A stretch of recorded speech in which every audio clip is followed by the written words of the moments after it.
Bu adam milyonçu proqramında hiləgərliklə 1 milyon funt sterling qazanmışdı. Bu hiləgərlik sizi təəccübləndirəcək. Charles Ingram'la tanış olun.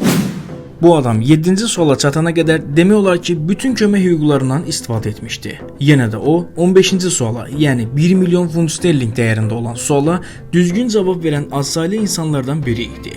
Hər sistemin öz analizi olduğu kimi, kim milyonçu olmaq istəyirində öz analiz sistemi var.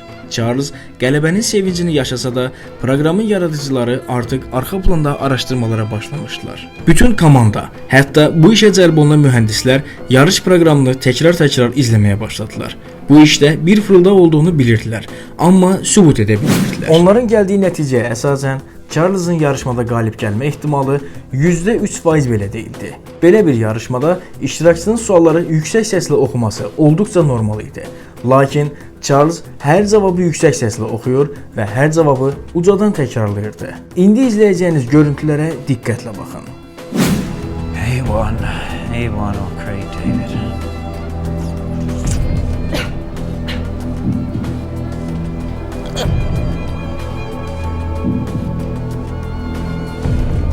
I'm going to go for A1. You just won £32,000. Bəs sonra nə baş verdi? Hər suala cavab verilənə qədər öskürək yenə də davam edirdi. Or it's Google.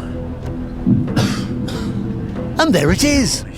Charles həyat yoldaşı Diana Ingram və dostu Tequin Whitlock ilə gəlmişdi yarışmaya. Plan belə idi. Charles'ın həyat yoldaşı tamaşaçılar arasında oturaraq düzgün cavabı eşitdikdə öskürərək işarə edirdi.